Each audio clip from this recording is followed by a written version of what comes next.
kuva, että me näyttää sut tässä, niin sitten mä voin ohjeistaa sua samaan aikaan, kun me ei kuitenkaan tullut ääni, että sä niinku katot sitä laukkuu, niin silloin me kuvataan sitä niinku katsomaan mukaan. Ja sitten pitäisikö me tehdä vaan silleen, että sitten Aki kävelee suoraan laukulla ottaa sen? Joo, siis missä ei... No, siis eihän tässä kuvassa tarvii varmaan. Ei tarvii, koska Aki varmaan näkyy siinä muutenkin. Siis ei tässä kuvassa, kun se seuraava.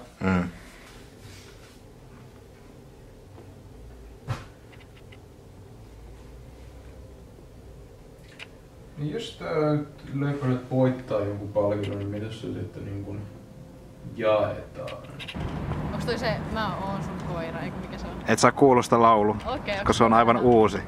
Se mä mietin, kun sehän on siis se I Wanna Be Your Dog, sehän on se biisi, se on suomenkielinen versio. Mikä se on se alkuperäinen? Mä en muista kenen se. Mä katon silleen, että sun ei tarvitse, että kuvat, se voi sit editoida, että sit kun sä oot kuvannut se käsikohan erikseen. Ja nyt vaan keskityt muhun niinku tähän. Ootas mä katon mikä on se, niinku, se kuva, on vaan siinä niinku paikalla, sillä kato tonne päin. Mä katon sen kuvakoon, että se on niinku... Joo, eli tässä on etäisyyttä niinku, olisiko joku 70 senttiä. Niin se pitää pysyä, mä yritän pysyä samana. Käydään silleen tasaisesti.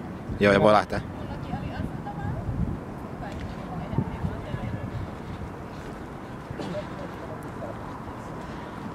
Joo, se oli tosi hyvä. Siis se tuli.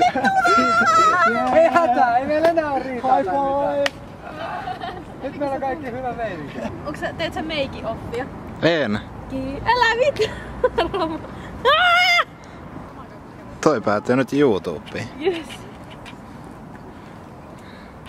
Mä tein Titta Halliselle ton piippää. No toihan on hyvä temppu.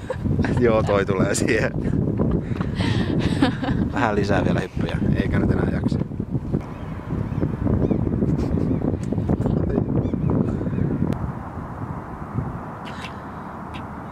Ei tästä tule hyvää kuvaa.